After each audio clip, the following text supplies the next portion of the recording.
Bonjour à toutes et bonjour à tous, je suis vraiment ravie de vous trouver dans cette capsule vidéo où il est question d'estime de soi. Alors pour faire simple et court, hier sur Instagram, j'ai posté une vidéo en réel, donc je ne peux pas la mettre sur YouTube, où il était question d'estime de soi, puisque samedi j'étais en dédicace et le livre qui s'est le plus vendu, ça a été l'estime de moi, des petites astuces pour des filles déjà parfaites. Et de nombreuses personnes sont venues à moi me disant qu'elles manquaient d'estime d'elles, qu'elles manquaient de confiance en elles, qu'elles ne s'aimaient pas. Et donc il m'a paru, enfin voilà, ça a été très spontané. Je me suis dit, je vais faire quelques petites capsules vidéo pour offrir quelques astuces, quelques conseils, quelques tips, quelques suggestions pour gagner quelques points sur l'échelle de la confiance en soi et sur l'échelle de l'estime de soi, si tel est votre cas aujourd'hui. Et lorsqu'en fait on parle d'estime de soi, il faut bien comprendre que l'estime de soi est composée de l'amour de soi, de la confiance en soi et de l'image de soi. Voilà. Donc je ne vais pas détailler ce qu'est la confiance en soi, l'amour de soi ou l'image de soi. L'idée, c'est en fait de commencer à vous mettre en route sur des réflexions profondes. Et notamment, la première réflexion profonde sur laquelle j'amène mes clients, c'est la notion des besoins, en fait. Peu d'individus savent ce qu'est un besoin, le besoin fondamental de l'être humain, enfin les besoins fondamentaux de l'être humain, et sont souvent ignorants, entre guillemets, de ce qui peut représenter leurs besoins satisfaits et surtout leurs besoins non satisfaits. Alors, qu'est-ce qu'un besoin? Eh bien, j'ai une définition donc, qui est dans le livre, qui dit qu'en fait, un besoin recouvre l'ensemble de tout ce qui apparaît être nécessaire à l'individu, que cette nécessité soit consciente ou non. Et je vais vous donner un exemple justement d'être conscient. Eh bien, si vous sentez que, en fait, spontanément, on va utiliser le langage « j'ai besoin de ». Voyez, donc j'ai besoin, par exemple, j'ai besoin d'amour ou j'ai besoin de respect. J'ai besoin, donc ça, ce sont des besoins qui peuvent être satisfaits ou non satisfaits. L'idée, c'est que parfois, lorsqu'on n'a pas conscience qu'il existe des besoins qui sont nécessaires à notre équilibre, eh bien, lorsqu'on sent des malaises et des mal-être, souvent c'est parce que soit ce sont en fait des besoins qui sont non satisfaits ou des besoins qui sont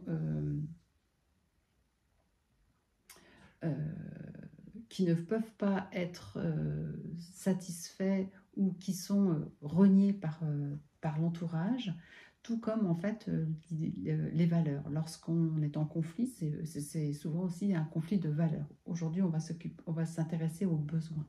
Donc l'idée d'être en lien avec vos besoins, d'avoir identifié et clarifié quels sont vos besoins satisfaits et quels sont vos besoins non satisfaits, va être en fait très intéressant puisque Marshall Rosenberg, le père fondateur de la communication bienveillante, nous dit: lorsque nous sommes reliés à nos sentiments et à nos besoins, nous, les êtres humains, nous ne constituons plus des sujets dociles et soumis.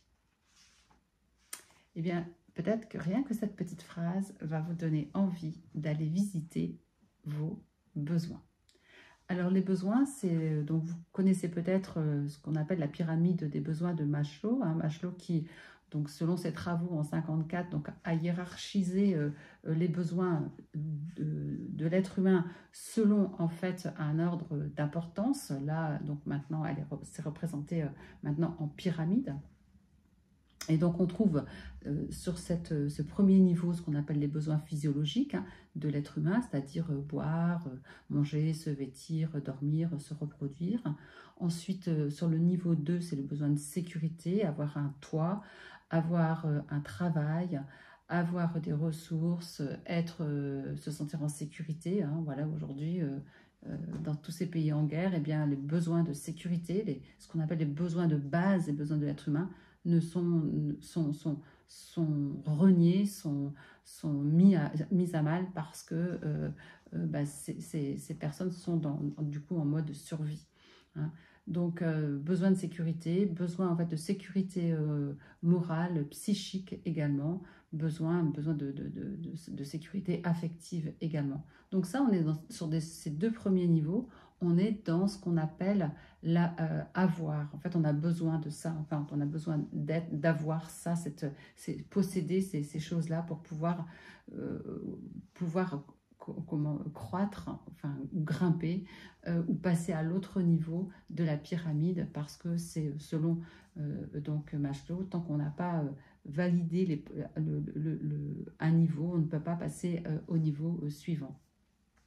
Donc ensuite, on passe au troisième niveau qui est le niveau d'appartenance, hein, avoir des relations, se sentir aimé, se sentir appartenir à un groupe, faire partie d'un collectif, ne pas avoir ce sentiment de solitude ou d'être rejeté, vraiment sentir en fait qu'on appartient à un groupe, à une société, à une famille, voilà, sentir ça.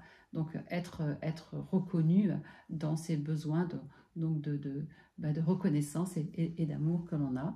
Ensuite, le quatrième niveau, c'est l'estime de soi. Et bien justement, ça nous concerne complètement dans ce sujet. C'est donc satisfaire les besoins de considération, voilà, de réputation, de reconnaissance. Voilà, ça peut être lié aussi à la gratification des uns et des autres. Donc le besoin d'estime pour nourrir en fait son être, pour nourrir sa valeur humaine. On a besoin d'un retour des autres. Et puis le cinquième niveau, alors ce que je vais appeler le cinquième élément, c'est les besoins d'auto-accomplissement. En fait, c'est le besoin de se réaliser, d'exploiter, de mettre en œuvre en fait ses talents, ses dons personnels pour pouvoir en fait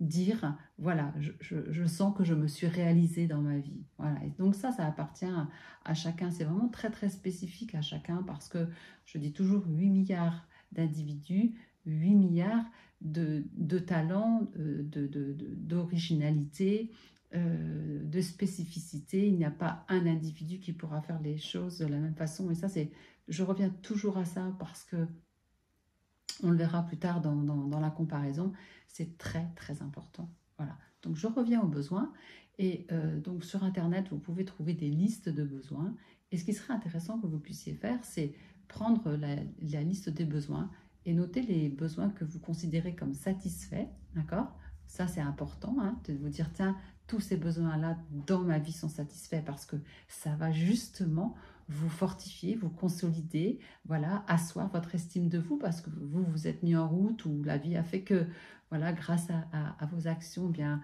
vous avez des besoins qui sont satisfaits. Et l'autre liste, c'est les besoins non satisfaits. Ensuite, voir quel est le degré d'intensité ou d'importance, le degré d'importance ou d'urgence à combler ce besoin, voyez. Donc, et voyez si c'est vous qui pouvez vous mettre en route, si vous avez besoin d'être aidé également, et quel est en fait, vous projetez dans le après, peut-être quel sera votre sentiment, quelles seront vos émotions lorsque ce besoin ou ces besoins seront satisfaits. Voilà.